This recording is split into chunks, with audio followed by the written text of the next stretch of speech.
Bonjour à toutes et à tous. Nous allons poursuivre notre avancée dans le petit livre bleu par l'étude des personnes publiques numéro 3.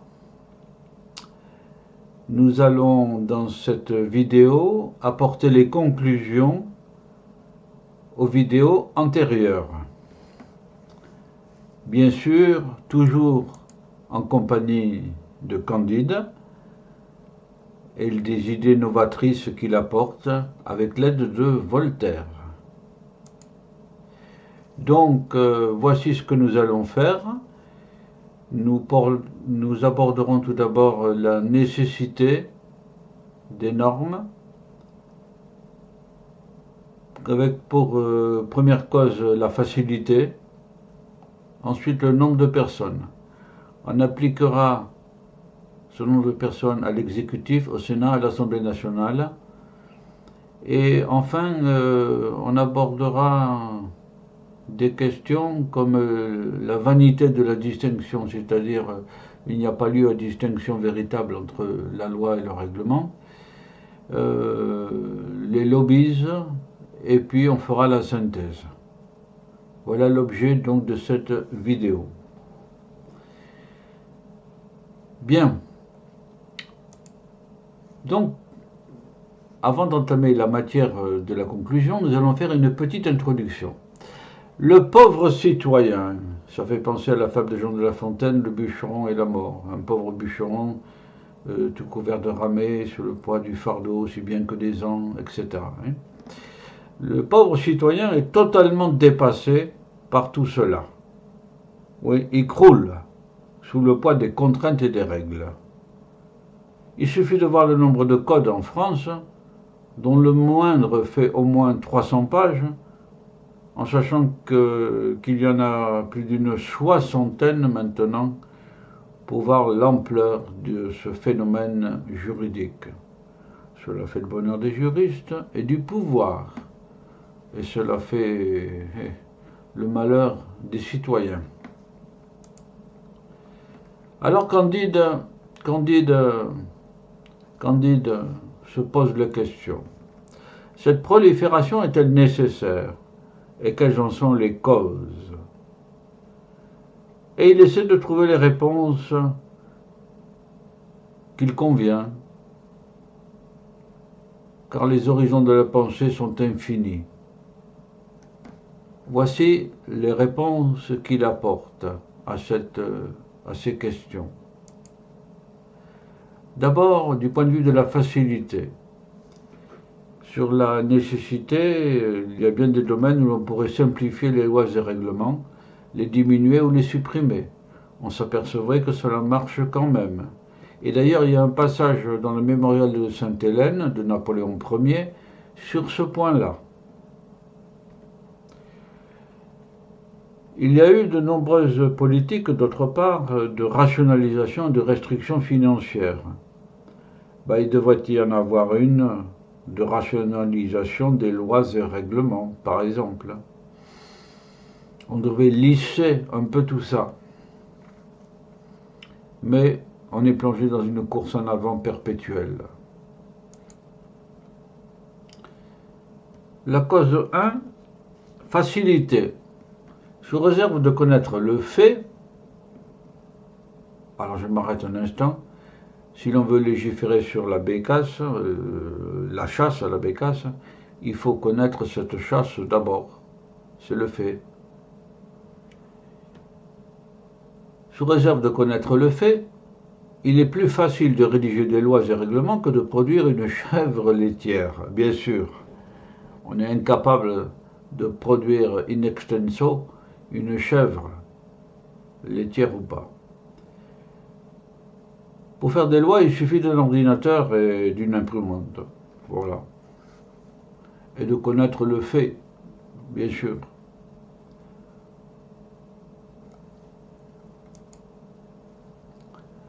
Cause numéro 2. Nombre de personnes. Par ailleurs, cela ne manque pas de personnes pour s'en servir. Du côté de l'exécutif, plus de 15 ministères, suffisamment peuplés.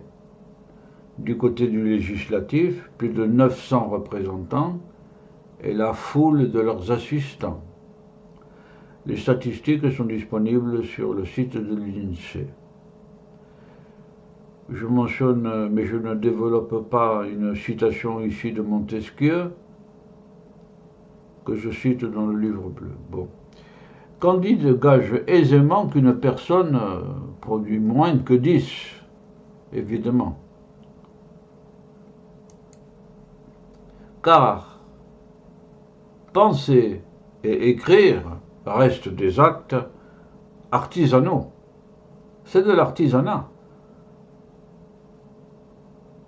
C'est le fruit du travail d'une personne. Ce n'est pas forcément la main, bien que les compagnons de France disent que la main façonne le cerveau, mais c'est penser et c'est quand même écrire. C'est artisanal. Par suite, la solution pour diminuer le nombre des lois et règlements est simple. Il faut diminuer le nombre de personnes qui les instituent. C'est simple. Une autre voie est d'inciter à créer moins de normes. Bon, en théorie, force est de reconnaître qu'en 50 ans, l'intention n'y a jamais été. En dépit des déclarations magistrales, il y a toujours plus de lois et de règlements. C'est une maladie, la maladie normative, faire des normes. Appliquons ça à l'exécutif. Une rationalisation des effectifs des ministères est toujours possible. On l'a suffisamment menée à l'échelle des services extérieurs, c'est-à-dire des services dans les régions, dans les départements. Application au Sénat. Le général de Gaulle voulait supprimer le Sénat, le rattacher au Conseil économique et social pour en faire un organe purement consultatif. C'est-à-dire qu'il n'a pas la capacité de faire des normes, de faire des lois par exemple. Candide pense qu'il devrait y avoir une grande réflexion sur ce problème-là du Sénat.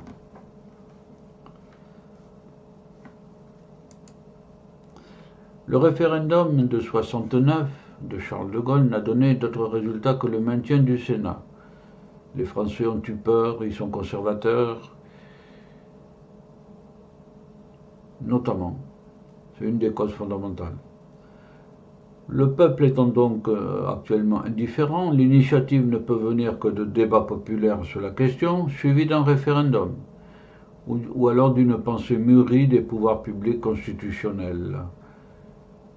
L'expérience de 69 pourrait être étudiée, bien sûr, sur ce problème-là. Voilà. Application à l'Assemblée nationale maintenant. Candide a dit plus haut que l'Assemblée nationale était un symbole de la grande révolution de 89. Néanmoins, l'objectif de réduire les lois et règlements oblige à penser à ce sujet. Et Candide décide de le faire de suite.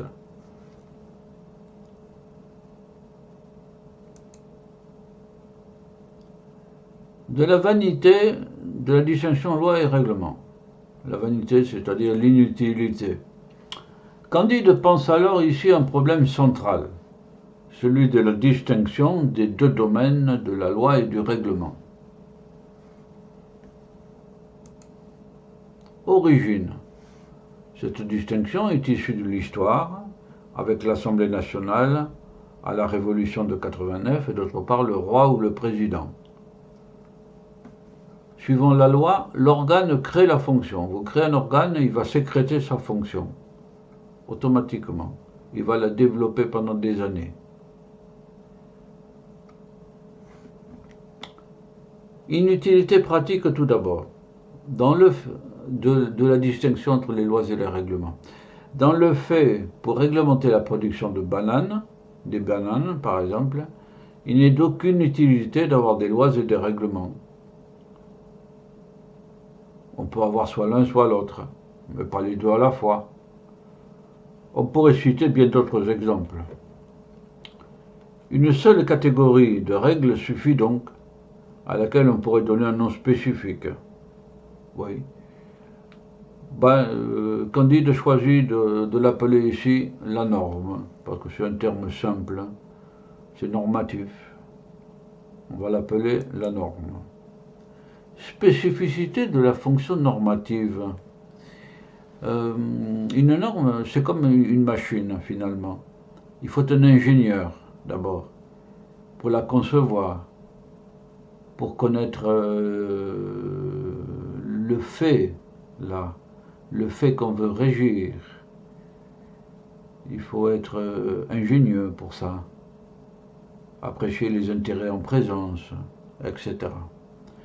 Et un technicien pour la mettre en forme, un technicien, un juriste, donc pour la mettre en forme, utiliser les bons mots, les bonnes formules, pour traduire la réalité, suivant le principe déjà exposé des latins, ius nascitur de facto, le droit naît du fait. Ah bien voilà. Je ne répète pas. Avant donc de faire des lois ou des décrets sur la forêt, il faut savoir ce qu'est réellement une forêt, tout simplement. Il y a donc d'abord ceux qui connaissent le fait et qui fixent celui-ci en langue française.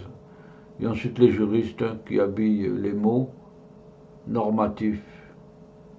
De mots normatifs, le fait, le fait. Un problème adjacent. La compétence. Qu'il n'y ait qu'une norme suppose corrélativement qu'on sache qui l'arrête ou la vote. Oui. Cette matière qui résulte actuellement est principalement d'un article de la Constitution dont on a déjà parlé, l'article 34, devait être révisé, car si l'on veut un pouvoir équilibré et non centralisé, il est nécessaire d'élargir le domaine du Parlement pour que le plateau de la balance soit équilibré entre les deux véritables pouvoirs, car à ce moment-là, il y aura deux pouvoirs, ce qui permet au principe de séparation des pouvoirs de s'établir.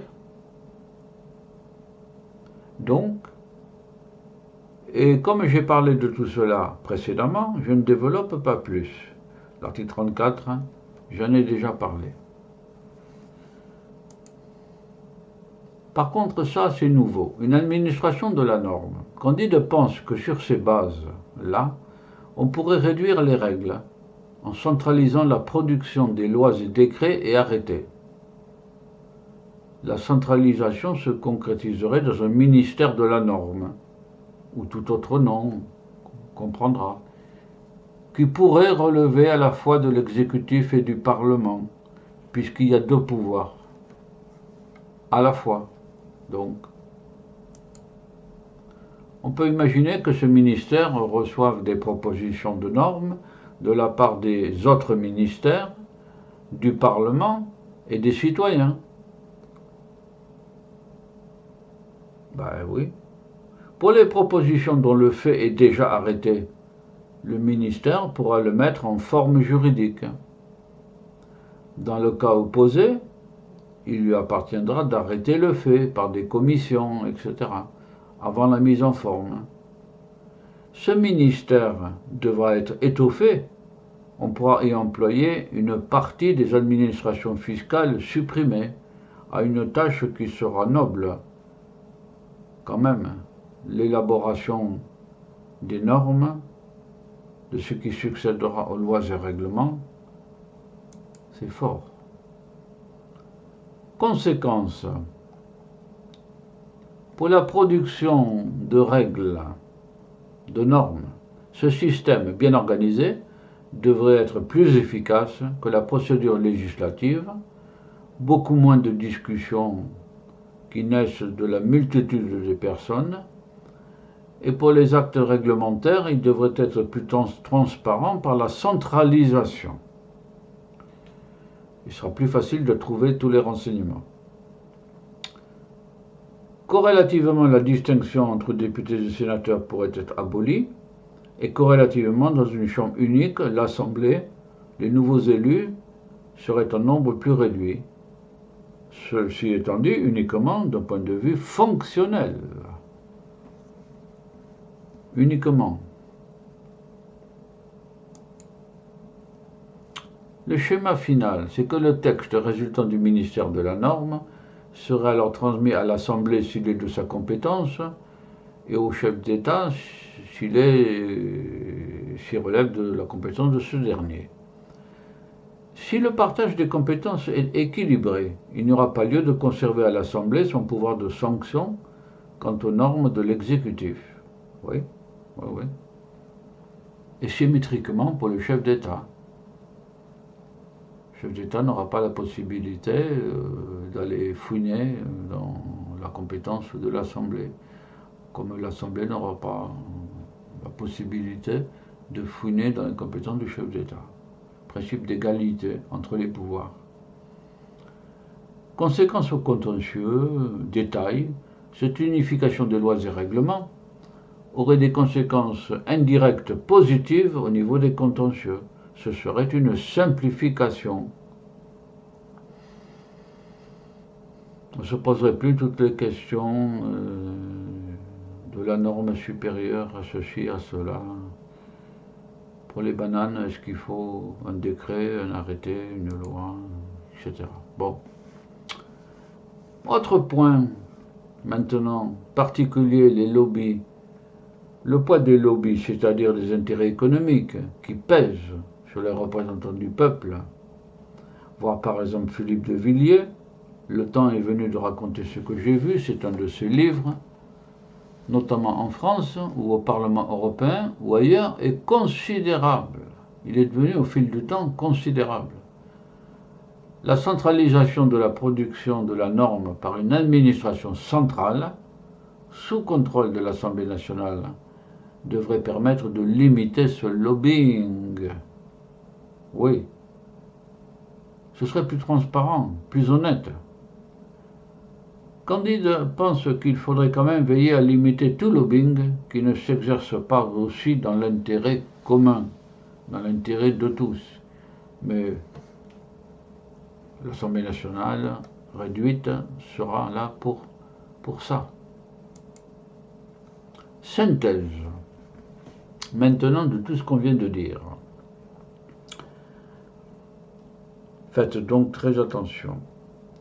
Les mesures précédemment décrites auraient pour conséquence d'une part de réduire le nombre de lois et règlements, d'autre part de simplifier le droit par la réduction qu'on vient d'évoquer et l'unification des normes. Et oui, réduire et simplifier. Cette réduction serait encore favorisée par la politique des cercles de pensée qui pourraient apporter leurs idées et corrélativement le fossé entre les pouvoirs et les citoyens serait réduit. Voilà. Quoi qu'il en soit, au niveau de la réduction des institutions, en synthèse, cela pourrait s'énoncer comme suit. Redéfinition du rôle de l'Assemblée nationale dans les tâches de contrôle, petit a de la fabrication de la loi, de la norme, de sa compétence, classiquement de l'activité du gouvernement, ça c'est à examiner, corrélativement diminution du nombre de députés.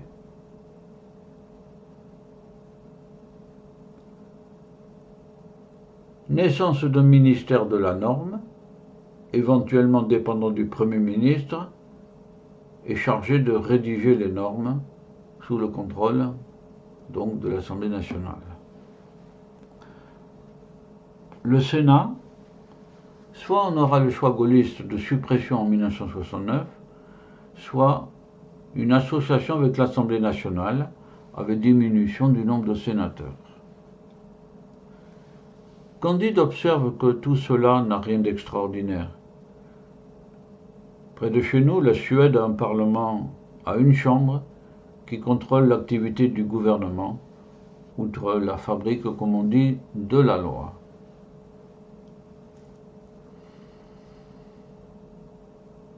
Voilà cette synthèse que l'on comprend bien que quand on a suivi tout le processus précédent d'exposé. Ce faisant, nous en avons fini avec cette vidéo sur les personnes publiques numéro 3 et il nous reste à examiner la position du chef d'État, notamment, et donc tout cela figure dans le montage numéro 4. Nous allons faire cela en compagnie de Candide, avec ses idées novatrices, et donc nous vous disons encore un petit à bientôt pour la suite de cet exposé conclusif. D'ailleurs, le numéro 4 sera la finale de cette étude des personnes publiques. Bien, sur ce, au plaisir de se revoir, et donc à bientôt.